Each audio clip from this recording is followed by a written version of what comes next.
बेटा आज हमने पीरियोडिक टेबल के पास पेपर्स करने हैं। ठीक है।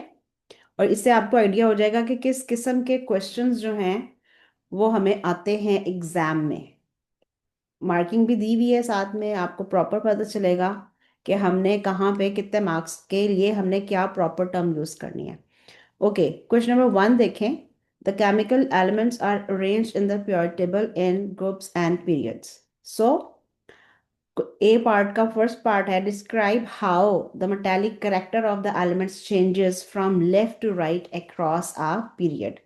तो ऑब्वियसली मेटालिक करेक्टर चेंजेस,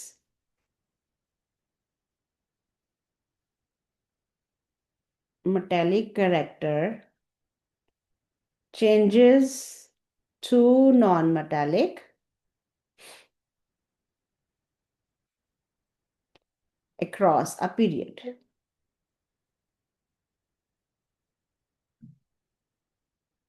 ठीक है। फॉर एग्जाम्पल अगर हम पीरियड 2 की एग्जाम्पल लेते हैं, उसमें लिथियम होता है आपके पास पहले, फिर आपके पास जो है वो बेरिलियम होता है, फिर बोरॉन होता है, फिर कार्बन होता है, फिर जो है आपका नाइट्रोजन होता है, फिर ऑक्सीजन होता है, फिर फ्लोरीन होता है, फिर नियॉन होता है। तो इस तरह से करके ये सारे जो आपके एलिमेंट्स हैं वो मेटल से नॉन मेटल्स में चेंज हो रहे हैं। Okay, the elements in group 1 are known as the alkali metals. Describe two trends in the properties of elements going down the group 1। 3 trends हमने पढ़े हैं, ठीक है। उनमें से ये दो पूछ रहे हैं। तो लेट्स से 1 2 आपको प्रॉपर मेंशन किया हुआ है, तीनों में से कोई से दो ट्रेंड्स आप लिख सकते हैं, लेकिन मैं फिलहाल आपको तीनों ही लिख देते हैं। ठीक है। Melting points decreases down the group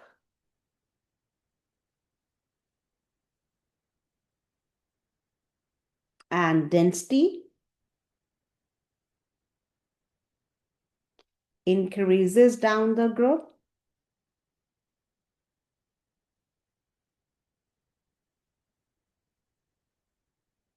और जो थर्ड ट्रेंड है वो रिएक्टिविटी का है। ठीक है। reactivity increases down the group।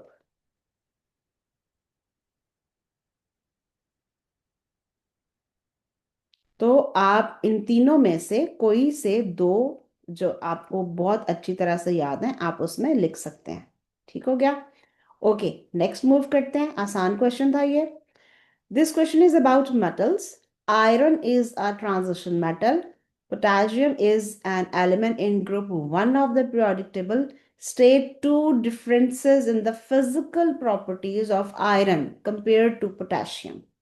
Physical properties में क्या क्या आ जाता है? फिजिकल प्रॉपर्टीज में मेल्टिंग एंड बॉइलिंग पॉइंट्स आ जाते हैं, फिजिकल प्रॉपर्टीज में डेंसिटी आ जाती है, फिजिकल प्रॉपर्टीज में जो है आपका कलर्ड कंपाउंड्स आ जाते हैं कि पोटेशियम कैसे कलर्ड कंपाउंड्स बनाती है, सॉफ्टनेस और हार्डनेस आ जाती है। ठीक है, ये बहुत सारी फिजिकल प्रॉपर्टीज हैं जिनमें हम इनको कंपेयर कर सकते हैं। लेकिन अगर हम अपने सिलेबस को देखें और ग्रुप 1 की प्रॉपर्टीज को देखें तो potassium is particularly written as lithium, sodium, and potassium. They are particularly written as soft metals, right? ये soft metals हैं। ठीक हो गया। फिर लेस डेंस हैं। ठीक हो गया। और फिर इनके मेल्टिंग पॉइंट्स जो हैं वो कम हैं, लो मेल्टिंग पॉइंट्स ऐसे।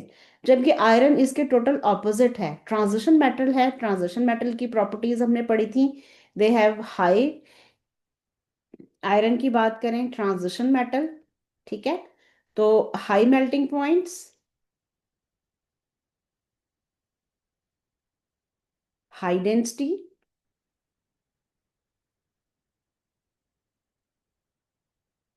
हार्ड, ठीक है, और उसके बाद फॉर्म कलर्ड कंपाउंड्स। ये जो है ना आपकी फिजिकल प्रॉपर्टीज हैं। ऑल्दो फॉर्मेशन ऑफ केमिकल यानी कि फॉर्मेशन ऑफ कंपाउंड जो होता है या फॉर्मेशन ऑफ केमिकल्स जो होती है, ऑल्दो एक केमिकल रिएक्शन होता है, लेकिन जब कंपाउंड बन जाता है और हमने उसका जब कलर देखना है तो वो उसकी अपीयरेंस जो है वो फिजिकल उसकी क्वांटिटी होती है। ठीक है, या फिजिकल प्रॉपर्टी आप बोल रहे हैं उसको। तो अब कोई से दो लिखने हैं डिफरेंसेस, आप लिख सकते हैं iron is hard. potassium is soft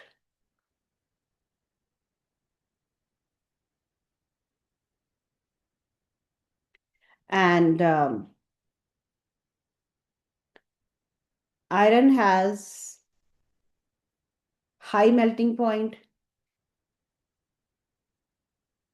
potassium has low melting point। ठीक है, तो इस तरह से आप अपने दो डिफरेंसेस जो हैं वो कंप्लीट कर सकते हैं इस तरह से। ठीक हो गया? ओके, नेक्स्ट मूव करते हैं। अगर किसी को कोई इस क्वेश्चन में प्रॉब्लम हो तो मुझे बेशक बता दे, कोई मसला नहीं है। हम उसको देख लेते हैं, कहाँ पे आपको समझ नहीं आई हम उसको रिवाइज कर लेते हैं। नेक्स्ट क्वेश्चन है, this question is about metals and metal compounds. So table 5.1 shows some properties of some group 1 metals। जी दुआ। मैम पिछले वाला क्वेश्चन दोबारा करवाइए। ये वाला, यस इसमें मैम। हमने क्या करना था, वो आपको क्वेश्चन मेटल्स हैं दोनों ही। ठीक है, एक आयरन है आपके पास और एक पोटाशियम है आपके पास। आयरन ट्रांजिशन एलिमेंट है, पोटाशियम ग्रुप 1 की मेटल है। तो इसमें हमने अलहदा अलहदा ट्रेंड्स पढ़े थे। ट्रांजिशन मेटल्स में क्या होता है, वो मेटल्स कैसी होती हैं, उनकी प्रॉपर्टीज क्या थी, और ग्रुप 1 की मेटल्स कैसी होती हैं, उनकी प्रॉपर्टीज क्या थी। ठीक है, तो वो कह रहे हैं कि आपने टू कोई डिफरेंसेस लिखने हैं उनकी फिजिकल प्रॉपर्टीज में, कि जिसमें आयरन और पोटेशियम का ऑपोजिट नेचर जो है ना वो आपको पता चल जाए। तो यहाँ पे जो आपकी लिथियम सोडियम और पोटेशियम मेटल्स हैं, they are particularly soft and less dense metal. ठीक है, उनकी डेंसिटी कम होती है, वो पानी के ऊपर फ्लोट करती हैं। जबकि आयरन जो होता है, अगर कील उसका ले लें, एक आयरन नेल, उसको पानी में डालें तो वो डूब जाएगा। लेकिन अगर सोडियम या लिथियम को आपने लिया है, उसको पानी में डालेंगे तो वो पानी में डूबेगी नहीं, बल्कि पानी की सरफेस पे फ्लोट करेगी। तो अब ये दो डिफरेंसेस आ गए डेंसिटी के। ठीक है, फिर उसके मेल्टिंग पॉइंट के आप बताएं, सोचें जरा आयरन का मेल्टिंग पॉइंट कितना हो सकता है। लिथियम और पोटेशियम का तो बहुत थोड़ा होता है, इतना ज़्यादा नहीं होता, और डाउन द ग्रुप वैसे भी वो डिक्रीज करता है। लेकिन आयरन का जो है वो 1500 प्लस पे चला जाता है। तो इस तरह से देखें कि उनके मेल्टिंग पॉइंट्स में भी डिफरेंस होता है। तो हमने सिर्फ उनके दो डिफरेंस बताने थे उनकी फिजिकल प्रॉपर्टीज में। ठीक है, क्लियर हो गया? Yes ma'am clear. ओके, चलो आगे चलते हैं। ये एक टेबल दिया हुआ है, let's see what are the saying. This question is about metals and metal compounds। Table 5.1 shows some properties of some group 1 metals। ठीक है, ये ग्रुप 1 मेटल्स की आपको प्रॉपर्टीज कुछ शो हो रही हैं इसमें, टेबल में। ठीक हो गया? अब हम इसको देख लेते हैं कि क्या कह रहा है वो टेबल में।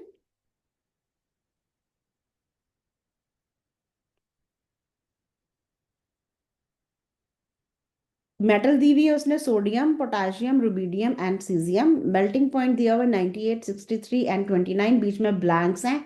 बॉइलिंग पॉइंट्स आपको दिए हुए हैं, ये देखो सोडियम और पोटेशियम का मेल्टिंग पॉइंट कितना लो है। ठीक, तो आयरन का तो बहुत ज्यादा होता है।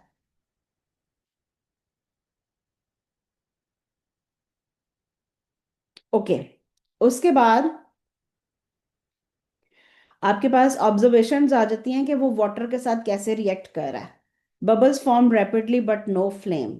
वाटर के साथ जब ये हाइड्रोजन रिएक्ट करती है तो क्या होता है कि उसका जो हाइड्रोजन गैस बनती है, सॉरी, जब सोडियम वाटर के साथ रिएक्ट करती है तो हाइड्रोजन गैस बनती है और साथ में एक एल्केलाइन सोल्यूशन सोडियम हाइड्रोक्साइड बनता है, लेकिन उसका फ्लेम नहीं आता। ठीक है, solubility of metal hydroxide in gram per decimetre cube at room temperature.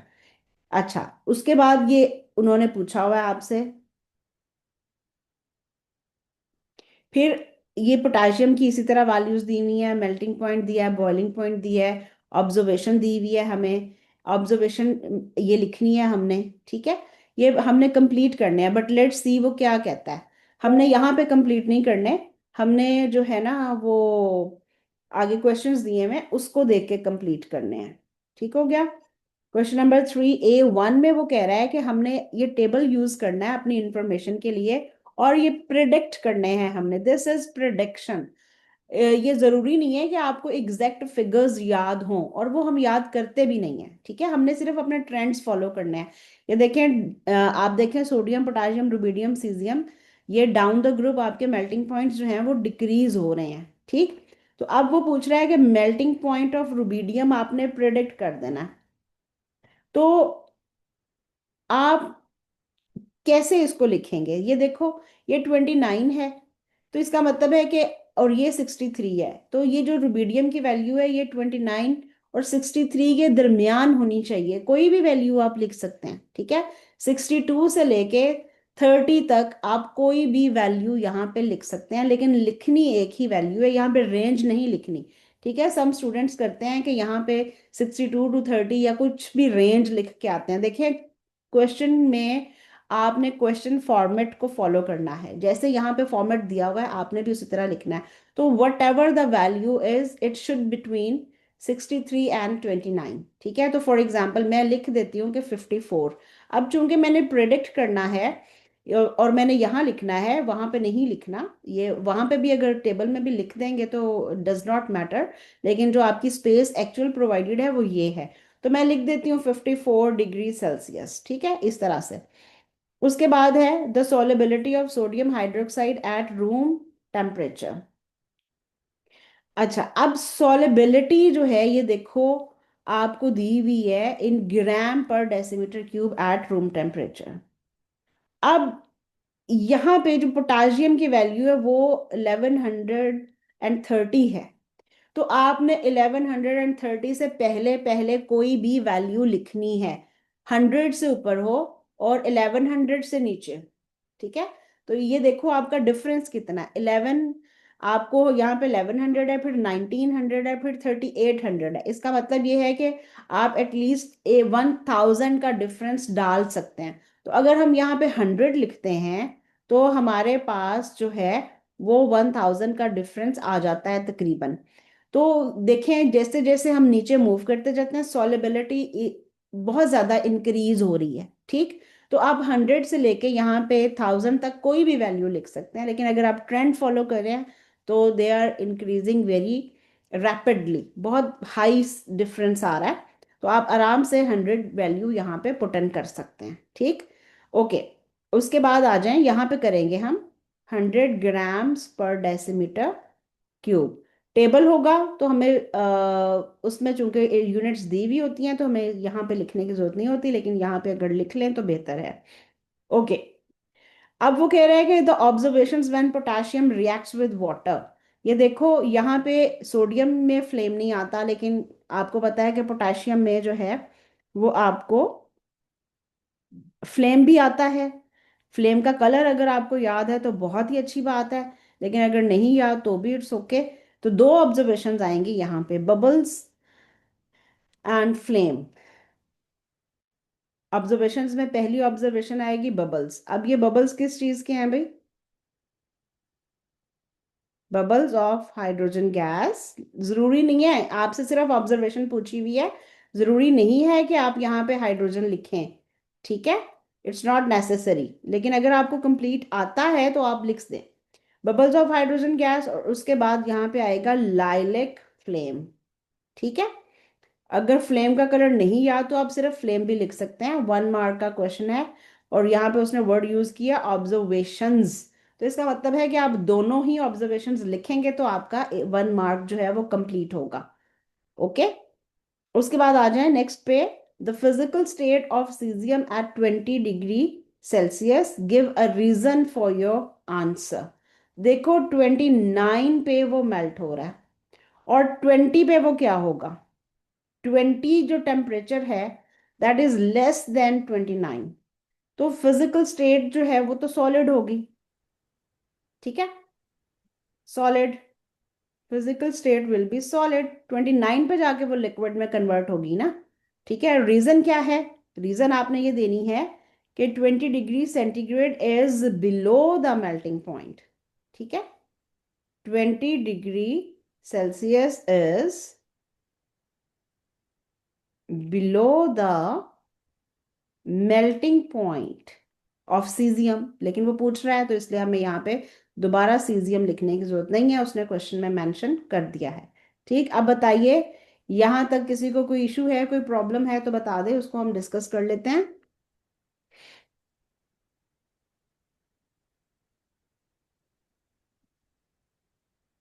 Clear?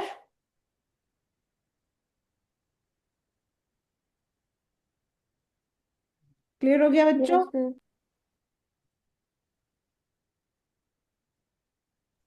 Ji ma'am. Okay, ठीक है, आगे चलते हैं।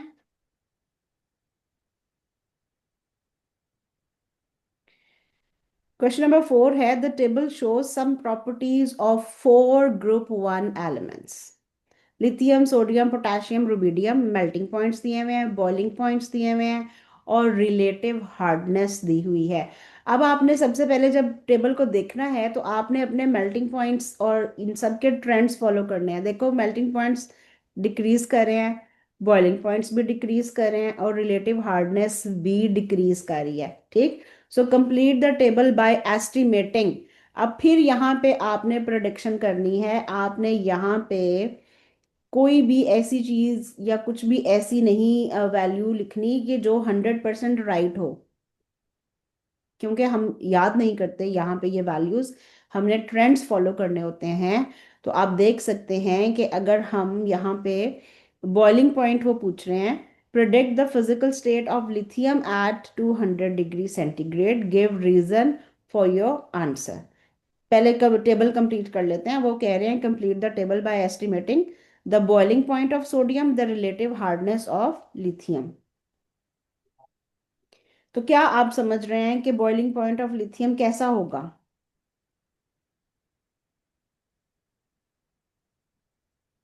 जी, बॉइलिंग पॉइंट ऑफ सोडियम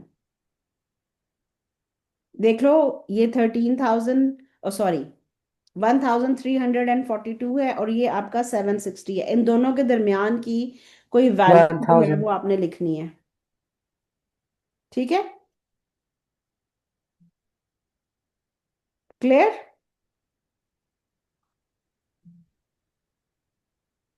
क्या लिखेंगे? चलो मैं लिख लेती हूँ, 1000। 800 लिख लेती हूँ।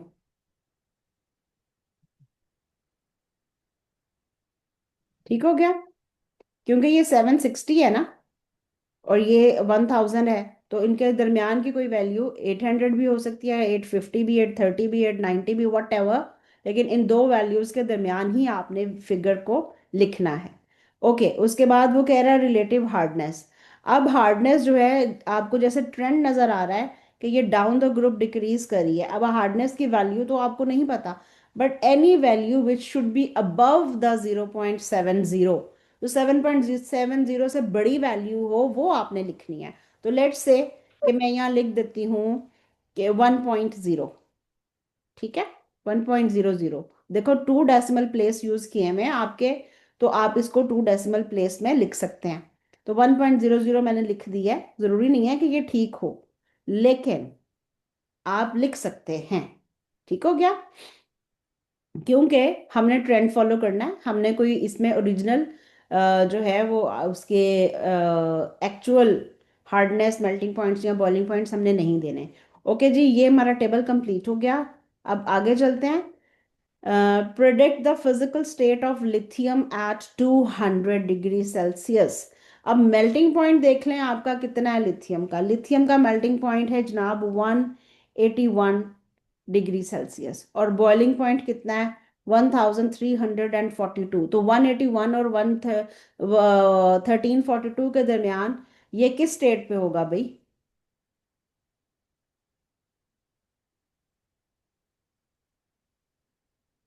लिक्विड स्टेट पे बेटा। ठीक है, 200 दिया हुआ है ना, 200, ये देखो, तो 200 जो है इट इज मोर देन 181। तो 181 तक वो सॉलिड होगा, जैसे ही 181 आएगा वो आपका लिथियम जो है वो लिक्विड में कन्वर्ट हो जाएगा। तो 181 से 1342 तक वो आपका लिक्विड रहेगा, और जैसे ही 1342 अचीव होगा वो लिथियम जो है आपका वो गैस में कन्वर्ट हो जाएगा। ठीक है, तो ऑब्वियसली यहाँ पे आपकी जो फिजिकल स्टेट है वो लिक्विड होगी, और रीजन यही है आपकी कि 200 डिग्री सेंटीग्रेड इज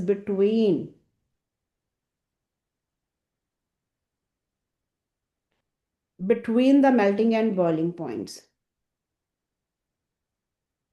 या आप ये भी लिख सकते हैं कि 200 degree Celsius is above the melting point and below the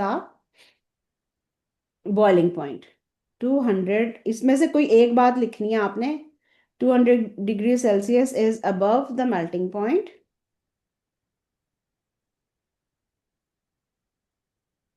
end below the boiling point. इस तरह से करके आपने इसको दोनों में से कोई एक बात लिखनी है, और आपका जो ये कंप्लीट हो जाएगा आपका। ओके, अब वो कह रहा है कि पोटेशियम रिएक्ट्स विद वाटर। ये आपको उसने इक्वेशन दी हुई है, और ये आपको पता है कि हाइड्रोजन गैस बन रही है। Describe two observations when potassium reacts with water. अभी मेरा ख्याल है ऊपर हमने कुछ दो लिखी भी हैं, वो मेरा ख्याल है पोटेशियम की ही हमने लिखी हैं। ठीक है, तो जो ऑब्जर्वेशंस होती है ना, इसका ताल्लुक देखने से होता है कि आपको क्या नजर आ रहा है। तो इसमें दो चार कुछ ऑब्जर्वेशंस आती हैं, पूछी उन्होंने सिर्फ टू हैं। मैं यहाँ पे सारी लिख देती हूँ ताकि आप उसको अच्छे तरीके से याद कर लें और आपको पता हो कि ऑब्जर्वेशंस में क्या क्या चीजें आ सकती हैं। तो सबसे पहले आएगा बबल्स। ठीक है, बबल्स के लिए दो तीन वर्ड्स हम यूज कर सकते हैं। दूसरा वर्ड होता है इसके लिए फिजिंग। तीसरा वर्ड होता है इसके लिए एफरवेसेंस।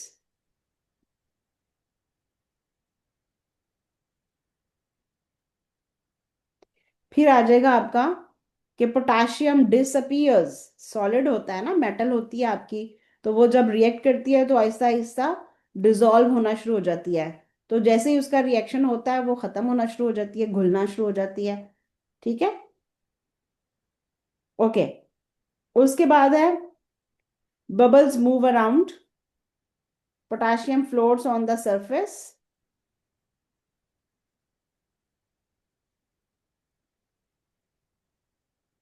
potassium floats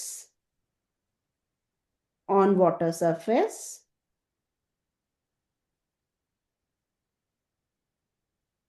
नंबर 4 पे आ जाएगा लाइलेक फ्लेम। कलर आता है तो वेल एंड गुड जरूर लिखना है, नहीं आता तो फ्लेम भी लिख सकते हैं, या आप ये भी लिख सकते हैं पोटाशियम एक्सप्लोड्स। ठीक है, तो अब ये देखें, ये वो चीजें हैं जो आपको नजर आती हैं ओपन आई से। तो इसको आपने इस तरह की ऑब्जर्वेशंस को आपने अच्छे तरीके से याद कर लेना है। ठीक हो गया, चले आज के लिए इतना काफी है। बाकी जो है ये फाइल मैं आपको सेंड करती हूँ, आप बाकी जो है वो मुझे सॉल्व करके दिखा दीजिए। तो उसके बाद फिर जो है बाकी नेक्स्ट क्लास में फिर हम बाकी रिमेनिंग क्वेश्चंस के बारे में फिर बात करते हैं। ठीक है, क्लियर हो गया ये सब बच्चों को? Yes ma'am.